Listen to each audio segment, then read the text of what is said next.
Germantown Super Speciality Hospital. Dr. Mir Jawad Zar Khan, senior experienced orthopedic surgeon, bone fracture, joint replacement, hip replacement or spine surgery.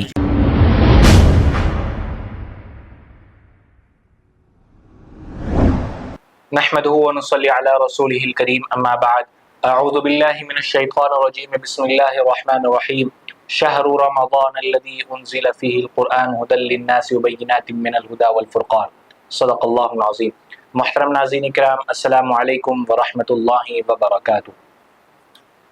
ناظرین کرام، رمضان کا جو مطلب ہے وہ ہم کو سمجھنا ہے، کیونکہ بہت سارے لوگ جو ہے یہ غلطی کرتے ہیں. نام لینے میں جو ہے بہت بڑی غلطی ہو جاتی ہے ہم سے جانے انجانے میں.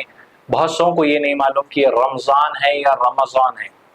رمضان ایک شخص جو ہے حضرت عبد القادر جیلانی رحمۃ اللہ علیہ کے پاس آیا اور آ کر کہنے لگا کہ حضرت مجھے رمضان کا مطلب سمجھائیے، رمضان کا مطلب سمجھائیے. تو حضرت عبد القادر جیلانی رحمۃ اللہ علیہ نے فرمایا کہ رمضان کا مطلب یہ ہے کہ راس رحمت، اس مہینے میں اللہ تعالیٰ کی رحمت ہی رحمت نازل ہوتی ہے. اور پھر حضرت نے فرمایا میم سے مغفرت، جیسا کہ اللہ نے نبی صلی اللہ علیہ وسلم کے ذریعے ہم کو بتایا کہ یہ مہینہ رحمت والا بھی ہے، یہ مہینہ مغفرت والا بھی ہے، تو میم سے مغفرت. اور پھر حضرت نے فرمایا، پیران پیر نے فرمایا کہ اللہ تعالیٰ فرما رہا ہے ذات سے ضمانت، اللہ تعالیٰ ان ساری چیزوں کی ضمانت دے رہا ہے کہ رحمت میں نچھاور کروں گا اپنے بندوں پر، اس کی مغفرت کروں گا، اور میں اس چیز کی ضمانت دیتا ہوں. یہ کون کہہ رہا ہے؟ خود اللہ تعالیٰ خود فرما رہا ہے. اور پھر الف سے الفت، الف سے الفت، کیونکہ رمضان میں جو ہے را میم ضاد الف، تو جو الف آتا ہے الف کے معنی آتے ہیں، پیران پیر نے فرمایا الف سے الفت کے معنی آتے ہیں. الفت یعنی کہ اب بہت سو کو یہ کنفیوژن ہوتا ہے کہ الفت محبت ایک ہی ہے. میرے بھائیوں، یہ دو الگ الگ چیزیں ہیں، یہ دو الگ الگ چیزیں ہیں. محبت تو یہ ہوتی ہے کہ اگر جیسا مجھے آپ سے محبت ہو، مجھے آپ سے محبت ہو، آپ کو مجھ سے محبت ہو، تو یہ ایک الگ چیز ہو گئی. الفت اسے کہتے ہیں کہ میں آپ کو نہیں جانتا یا پھر میں آپ کو جانتا ہوں لیکن جو ہے میری آپ کی بات چیت بند ہے، میں آپ سے ملنا نہیں چاہتا ہوں، آپ مجھ سے ملنا نہیں چاہتے. تو رمضان کے مہینے میں فقط اللہ کی رضا کے لیے ہم جو ہے ایک دوسرے سے ملاقات کرتے ہیں. ہم جو ہے ساری چیزوں کو پیچھے چھوڑ کر ہم جو ہے پہل کرتے ہیں، سلام کرنے میں پہل کرتے ہیں، ملاقات کرنے میں پہل کرتے ہیں، سنت ادا کرنے میں پہل کرتے ہیں. تو اسے کہتے ہیں الفت. پیران پیر شیخ عبد القادر جیلانی رحمۃ اللہ علیہ نے فرمایا را سے رحمت، میم سے مغفرت، اور ذات سے ضمانت، اور الف سے الفت، اور پھر آخر میں ایک ورڈ ہے نون، نون سے نور خداوندی. میرے بھائیوں بزرگوں دوستوں، یہ ہے اصل رمضان کا مطلب. بہت سارے لوگوں کو جو ہے یہی نہیں معلوم کہ رمضان ہے یا رمضان ہے. بہت ساری جگہ پر ہم دیکھتے ہیں کہ جو لوگ پوسٹرز لگاتے ہیں وہ کہتے ہیں کہ رمضان مبارک. وہ غلط ہے لگانا، وہ بیچاروں کو معلوم نہیں کہ رمضان ہے یا رمضان ہے. تو رمضان کو اور رمضان میں جو ہے فرق جو ہے ہم کرنے والے کون ہوتے ہیں؟ میرے بھائیوں بزرگوں دوستوں، میں آپ کو ایک واقعہ سنانا چاہتا ہوں. ایک صحابی رسول تھے جن کا نام تھا حضرت قیس. حضرت قیس رضی اللہ عنہ بہت بیچارے بہت غریب صحابی تھے. وہ جنگلوں میں جو ہے لکڑیاں کاٹتے تھے اور اس کے بعد جو ہے بازار میں لے کے جا کر جو ہے اس کو بیچا کرتے تھے، اور اسی سے جو ہے وہ اپنے گھر کا خرچہ بھی چلایا کرتے تھے. تو وہ صحابی رسول جو تھے حضرت قیس، وہ جنگل میں کام کر رہے تھے، روزے کی حالت میں تھے، جنگل میں کام کر رہے تھے. اور جنگل میں کام کرنے کے بعد جب وہ تھک ہار کر وہ سارے اپنے لکڑیاں کاٹ کر جب وہ گھر پہنچے، تو گھر پہنچنے کے بعد اپنی بیوی سے کہا کہ افطار کا وقت ہو گیا، آپ نے افطار بنایا؟ تو انہوں نے کہا کہ جی ابھی تک تو میں نے نہیں بنایا، آپ کچھ دیر بیٹھے آرام کریں، میں انشاءاللہ جلد از جلد جو ہے میں افطار بنا کر لاتی ہوں. تو وہ اچھی بات بولے، ٹھیک ہے. اس کے بعد جو ہے وہ بیٹھے، وضو کر کے بیٹھنے کے بعد جو ہے وہ جب افطار کا وقت ہوا تو وہ پانی پیے. پانی پینے کے بعد جو ہے نماز ادا کرنے کے بعد ان کی جو ہے تھوڑی سی نیند لگ گئی، تھوڑی سی ان کی نیند لگ گئی. نیند جب لگ گئی تو اس زمانے میں ایسا ہوتا تھا کہ اگر آپ جو ہے سو گئے، یعنی کہ آپ روزے کی حالت میں ہیں اور روزہ جو ہے افطار کے وقت تک آپ پہنچے اور افطار کرنے کے بعد اگر آپ کی نیند لگ گئی، آپ سو گئے، تو جیسے ہی آپ سوئے فوراً آپ جو ہے دوسرے روزے میں داخل ہو جائیں گے، یعنی کہ اگر پہلا روزہ ہے تو آپ دوسرے روزے میں داخل ہو جائیں گے۔ تو وہ صحابی رسول کے ساتھ ایسے ہی ہوا۔ تو وہ صحابی رسول کے جیسے آنکھ لگی، جب پھر آنکھ کھلی تو دیکھا کہ ارے تو بھائی دوسرا روزہ شروع ہو گیا، تو اب کیا کریں گے؟ روزہ ہے تو روزہ توڑ بھی نہیں سکتے، روزے کو ہم چھوڑ بھی نہیں سکتے نہ توڑ سکتے، تو وہ جو ہے روزے کو کنٹینیو کیے۔ تو کنٹینیو کرنے کے بعد جو ہے ایک روایت میں آتا ہے کہ جب وہ حضرت قیس رضی اللہ عنہ جب ظہر کی نماز ادا کر رہے تھے، تو نماز جب وہ پڑھ رہے تھے تو رکوع کی حالت میں تھے، تو ان کو چکر آ گیا اور وہ گر کر بے ہوش ہو گئے۔ اور ایک روایت میں یہ آتا ہے کہ نماز پڑھنے کے بعد جب آپ اپنے گھر جا رہے تھے تو جو ہے راستے میں چکر آ کے گر گئے اور وہ بے ہوش ہو گئے۔ تو بہرحال جو ہے دونوں روایتوں میں سے کوئی ایک روایت جو ہے صحیح ہو سکتی، مطلب کہ جو بھی روایتیں جو بیان کی گئی ہے اس کے حساب سے چکر ان کو آیا تھا، وہ بے ہوش ہو کر گر گئے تھے۔ تو اس کی خبر حضور اکرم صلی اللہ علیہ وسلم کو کوئی صحابی نے دی کہ یا رسول اللہ کہ ایسا ایسا جو ہے اس شخص کے ساتھ ہوا، وہ فلاں صحابی کے ساتھ ایسا واقعہ ہوا، وہ چکر آ کر گر گئے۔ تو پھر جب ان کو بلایا گیا تو کہنے لگے کہ یا رسول اللہ میں بہت غریب صحابی ہوں، میرے پاس اتنی مال دولت نہیں ہے۔ جب میں سارا واقعہ وہ سنائے اور جب پھر میری آنکھ لگی تو پھر میں میرے دوسرے روزے میں داخل ہو گیا، تو میں روزہ چھوڑ بھی نہیں سکتا تھا اور میں روزہ توڑ بھی نہیں سکتا تھا۔ فوراً اللہ کے نبی صلی اللہ علیہ وسلم نے اللہ کے سامنے ہاتھ اٹھائے اور دعا کی ہے کہ اللہ میری امت بہت کمزور ہے، میری امت پر رحم فرما، میری امت جو ہے 24 گھنٹے کا روزہ برداشت نہیں کر سکتی، میری امت پر رحم فرما۔ یہاں آپ صلی اللہ علیہ وسلم کی آنکھوں سے ابھی آنسو زمین پر نہیں گرے، فوراً اللہ کی طرف سے فیصلہ ہو گیا، فوراً وحی نازل ہو گئی۔ اللہ کے نبی صلی اللہ علیہ وسلم کو یہ خبر دی گئی کہ اللہ نے فیصلہ کر دیا، اور وہی جو ہے نازل ہو گئی، اور اللہ نے خود فرمایا وَكُلُوا وَاشْرَبُوا حَتَّى يَتَبَيَّنَ لَكُمُ الْخَيْطُ الْأَبْيَضُ مِنَ الْخَيْطِ الْأَسْوَدِ مِنَ الْفَجْرِ۔ اللہ نے خود فیصلہ کر دیا کہ میں ایک وقت مقرر کر رہا ہوں، افطار کے بعد سے لے کر سحری کے وقت تک خوب کھاتے رہو، پیتے رہو، اپنی صحت کا خیال رکھو، خوب کھاتے رہو، پیتے رہو، حتی یتبین لکم الخیط الابیض من الخیط الاسود من الفجر، یہ یعنی کہ اس وقت سے پہلے تک اپنا خوب کھاتے رہو، پیتے رہو، اپنی صحت کا خیال رکھو تاکہ جو ہے تم روزوں میں جو ہے کوتاہی نہ کرو۔ اور پھر اللہ نے فرمایا جب افطار کا وقت ہو جائے تو فوراً جو ہے افطار کرو، فوراً افطار کرو، یہ نہیں کہ افطار میں دیر کرو۔ جو افطار میں دیر کرتا ہے یعنی کہ جو روزہ دیر سے کھلتا ہے اس کا روزہ مکروہ ہونے کا اندیشہ ہے، مکروہ ہونے کا اندیشہ ہے۔ اللہ نے جب خود قرآن میں سورہ بقرہ پارہ نمبر 2 میں اللہ نے فرما دیا کہ روزہ جو ہے جلدی کھولا کرو، جیسا وقت ہو جائے فوراً روزہ کھول لیا کرو، اور سحری جو ہے اللہ نے خود فرمایا آخری وقت تک سحری کرو۔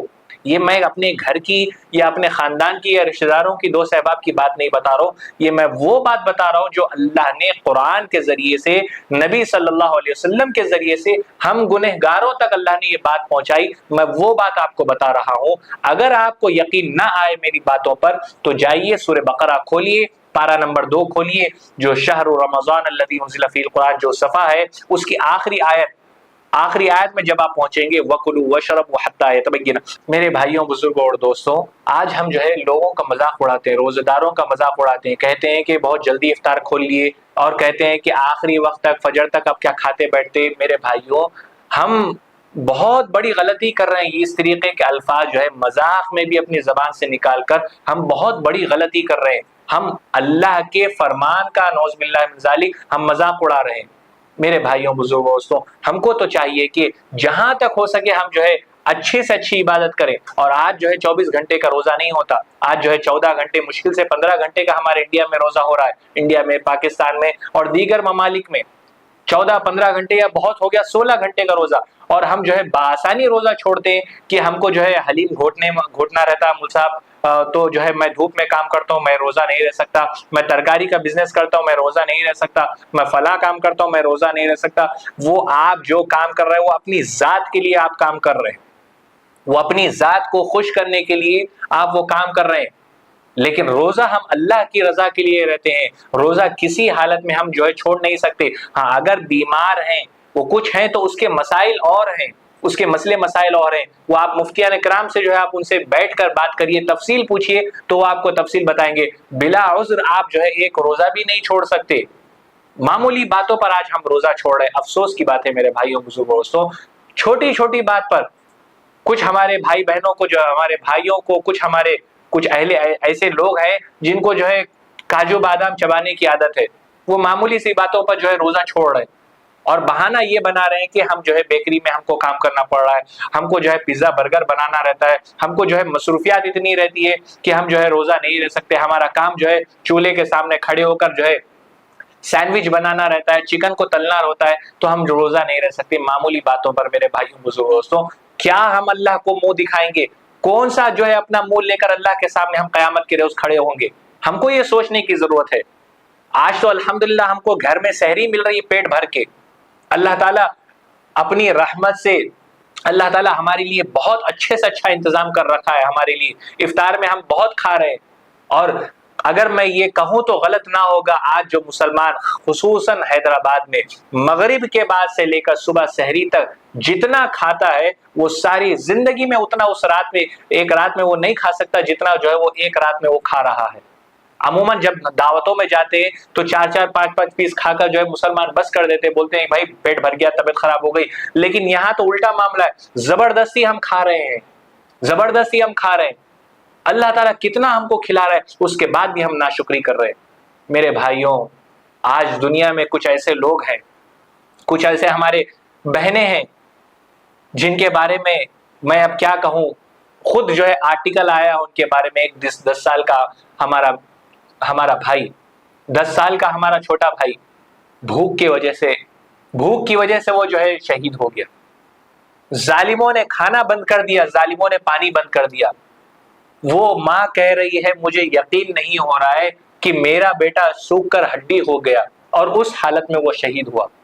میرے بھائیوں، آج ہماری آنکھوں کا پانی مر چکا، آج ہمارے دل کے جذبات مر چکے، آج ہمارے منہ سے ایک لفظ ہم نکالنا نہیں چاہتے، آج ہم جو ہے اللہ کے سامنے ایسے ہاتھ اٹھا کر دعا کرنا نہیں چاہتے۔ وہ ماں کہہ رہی ہے کہ میرا بیٹا جو ہے شہید ہو گیا، مجھے یقین نہیں ہو رہا میرا بیٹا بھوک سے جو ہے شہید ہوا۔ وہ ماں اس ماں نے یہ کہا ہے کہ میں قیامت کے روز میں حکمرانوں کا جو ہے گریبان پکڑوں گی اور کہوں گی یا اللہ یہ وہی حکمران ہے جو ہمارے بچوں کو بھوکا دیکھ رہے تھے اور مندیوں کی دعوت کر رہے تھے، اپنے ملکوں میں جو ہے مندیوں کی پارٹی منا رہے تھے، اپنے ملکوں میں غیر لوگوں کو بلا کر جو ہے اپنے پارٹی کرنے میں مصروف ہو گئے تھے۔ شرم کرو، شرم کرو، ایسے لوگوں سے میں کہنا چاہ رہا ہوں شرم آنی چاہیے۔ اس ماں سے تو میں پتہ نہیں میری فریاد وہاں تک پہنچے گی نہیں پہنچے گی، میں ہاتھ جوڑ کر اس ماں سے معافی مانگنا چاہتا ہوں کہ میں اپنی جانب سے کچھ نہیں کر سکا۔ ہم اتنے گنہگار ہیں، ہم اتنے بے بس ہیں کہ ہم اپنی جانب سے کچھ نہیں کر سکے۔ کل قیامت کے روز اللہ تعالیٰ کے سامنے جہاں پر نبی کریم صلی اللہ علیہ وسلم ہوں گے، جہاں حضرت ابراہیم ہوں گے، حضرت موسیٰ ہوں گے، حضرت داؤد ہوں گے اور ساری دنیا کے لوگ ہوں گے، وہاں پر اگر اس بچے کی ماں اگر ہمارا گریبان پکڑ لے گی تو قسم اللہ کی ہمیں کوئی بچانے والا نہیں ہوگا، قسم اللہ کی ہم کو کوئی بچانے والا نہیں ہوگا۔ میرے بھائیوں، ہم کو تو اللہ کا شکر ادا کرنا چاہیے، ہم کو تو دعا کرنا چاہیے فلسطین کے مظلوموں کے لیے، غزہ کے مظلوم مسلمانوں کے لیے۔ اللہ تعالیٰ جو امتحان میں ان کو ڈالا، اللہ اس امتحان میں اللہ ان کو کامیابی عطا فرمائے، ان بچوں کو صبر عطا فرمائے۔ یقیناً وہ بچے دنیا میں پانی سے جو ہے سحری کر رہے ہیں، قسم اللہ کی، رب کعبہ کی قسم، افطار وہ جو ہے جنت الفردوس میں کریں گے انشاءاللہ، جنت الفردوس میں ان کا افطار ہوگا انشاءاللہ۔ اور جو ماں، جو بے بس ماں، جو بے بس بھائی، جو بے بس بہن آج جو ہے مدد کی پکار کر رہے ہیں، ان بہروں کے سامنے جو اپنے کان کو بند کر رکھے، ان اندھوں کے سامنے جن کے سامنے یہ نظر آ رہا ہے اور وہ اپنی نظریں پھیر رہے ہیں، میں ان سے کہنا چاہتا ہوں بس اللہ ہی آپ کا محافظ ہے، ہم تو آپ کے لیے کچھ نہیں کر سکتے سوائے دعا کہ ہم آپ کے لیے کچھ نہیں کر سکتے، لیکن ہم اتنے بڑے بے غیرت ہو کہ ہم دعا بھی کرنا نہیں چاہتے۔ میرے بھائیوں بزرگوں دوستوں،